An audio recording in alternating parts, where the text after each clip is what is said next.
ജൂജീസ് favourite വേൾഡിന്റെ വചനക്കേൾവിയിലേക്ക് എല്ലാവർക്കും സ്വാഗതം. പ്രതിദിന വിശുദ്ധ വേദപുസ്തക വായന 1136 ദിവസം.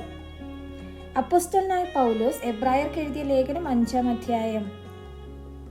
മനുഷ്യരുടെ ഇടയിൽ നിന്ന് എടുക്കുന്ന ഏതു മഹാപുരോഹിതനും പാപങ്ങൾക്കായി വഴിപാടും യാഗവും അർപ്പിപ്പാൻ ദൈവകാര്യത്തിൽ മനുഷ്യർക്ക് വേണ്ടി നിയമിക്കപ്പെടുന്നു.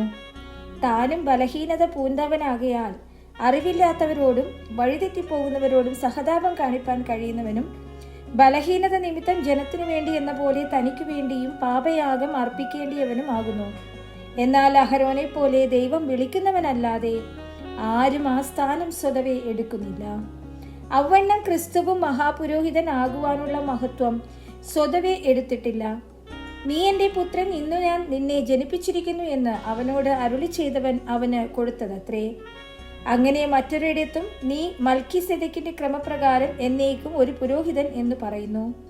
ക്രിസ്തു തന്റെ ഐഹിക ജീവകാലത്ത് തന്നെ മരണത്തിൽ നിന്ന് രക്ഷിപ്പാൻ കഴിയുന്നവനോട് ഉറച്ച നിലവിളിയോടും കണ്ണുനീരോടും കൂടെ അപേക്ഷയും അഭയയാചനയും കഴിക്കുകയും ഭയഭക്തി നിമിത്തം ഉത്തരം ലഭിക്കുകയും ചെയ്തു.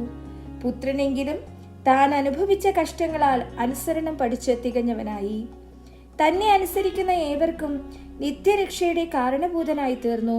മൽക്കീസേദെക്കിന്റെ ക്രമപ്രകാരം മഹാപുരോഹിതൻ എന്നുള്ള നാമം ദൈവത്താൽ ലഭിച്ചുമിരിക്കുന്നു. ഇതിനെക്കുറിച്ച് ഞങ്ങൾക്ക് വളരെ പറവാനുണ്ട്, എങ്കിലും നിങ്ങൾ കേൾപ്പാൻ മാന്ദ്യമുള്ളവരായി തീർന്നതുകൊണ്ട് തെളിയിച്ചു തരുവാൻ വിഷമം. കാലം നോക്കിയാൽ ഇപ്പോൾ ഉപദേഷ്ടാക്കന്മാർ ആയിരിക്കേണ്ടുന്ന നിങ്ങൾക്ക് ദൈവത്തിന്റെ അരുളപ്പാടുകളുടെ ആദ്യ പാഠങ്ങളെ തന്നെ വീണ്ടും ഉപദേശിച്ചു തരുവാൻ ആവശ്യമായിരിക്കുന്നു. കട്ടിയായുള്ള ആഹാരമല്ല, പാലത്രേ നിങ്ങൾക്ക് ആവശ്യമെന്ന് വന്നിരിക്കുന്നു.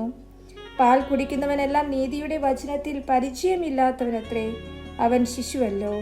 കട്ടിയായുള്ള ആഹാരം നന്മ തിന്മകളെ തിരിച്ചറിവാൻ തഴക്കത്താൽ അഭ്യസിച്ച് ഇന്ദ്രിയങ്ങളുള്ളവരായി പ്രായം തികഞ്ഞവർക്കേ പറ്റുകയുള്ളൂ.